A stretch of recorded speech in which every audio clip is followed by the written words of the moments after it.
Ça va? Ça va. Oui. C'était gai à ce moment-là de voir qu'on était un morceau d'un projet collectif.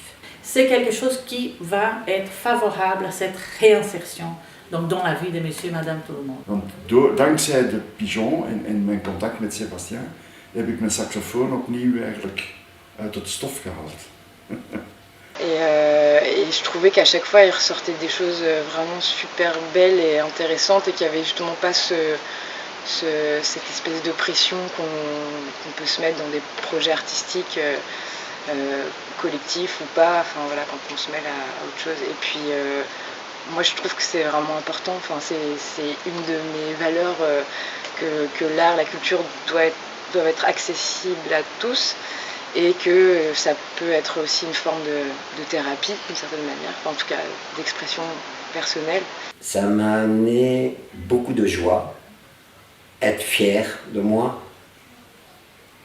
de rencontrer beaucoup de comédiens et que maintenant que j'ai maintenant des amis qui sont comédiens et que franchement je trouve ça génial, quoi. Je trouve des gens comme le Pigeon Project qui ont des idées très larges, quoi, très ouvertes, de la spontanéité et que ce soit on tombe dans l'imaginaire et tout, dans les rêves et tout, et que je trouve ça mais formidable. C'est vraiment comme si on m'avait ouvert une porte vite pour faire plein de choses. Et donc, ça, tu vois, la pièce m'a apporté énormément parce que j'aimais bien, c'était assez...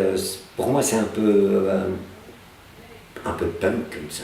Ben, le moment de jeu, honnêtement, il me semble qu'on était arrivé à être à peu près tous à l'aise. En tout cas, être vraiment une équipe et du coup, s'il y avait des faiblesses à des moments, à s'aider les uns les autres et à se rattraper. Donc, moi, je trouvais que, enfin, je sais pas, c'était...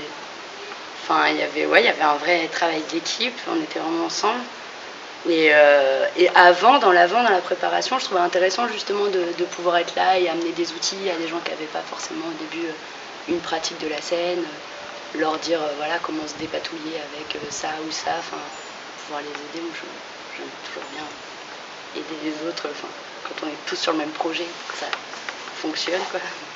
Et surtout l'ambiance que ça a mis en place, les rencontres que ça a provoqué aussi. On a eu énormément de comédiens, de jeunes comédiens qui ont circulé et qui, voilà, ça a été un moment de grand plaisir qui ouvre quand même, comme les autres projets aussi, qui se réalisent avec des partenaires extérieurs. L'idée, c'est exactement d'ouvrir, faire un pont pour ces personnes. Oui, c'était surtout ça. Et alors j'étais plus sûre de moi quand je voyais les autres. Puis j'ai beaucoup appris avec les autres comédiens. Mais alors, tu t'as donné confiance alors? Oui, j'étais complètement dedans. Il m'a fallu du temps. Il y a un côté où quelque part on se soutient plus. Parce que donc déjà ça apprend, quand on est plus professionnel, ça apprend la patience parce qu'ils ne le sont pas. Donc du coup, bon, il y a des moments ça patauge un peu, on attend et on a envie de les encourager. Et il y a beaucoup de tendresse en fait échangée avec eux. Ça m'a permis de me donner un maximum dans le personnage dans lequel je devais me lever et que j'ai donné le maximum de ce que je pouvais rendre du personnage dans lequel je me suis habité, quoi. Et envie de continuer, envie de faire. En tout cas, il y a eu 2 personnes dans ces groupes qui, une semaine après, et alors, il y aura un autre projet. Bon, un qui, oui, il est des dons d'office, donc c'est clair, et 2 autres qui disent, tiens, mais est-ce qu'on va continuer, il y aura encore des ateliers. Pour monter un nouveau projet 2018-2019, oui, j'aimerais bien participer. Maar tegelijkertijd was ik heel gecharmeerd door de verscheidenheid van input van soorten artiesten, muzikanten, zangers, dansers, trapeze. En dat was heel charmant. Van in het begin vond ik dat wel, dat wordt wel iets.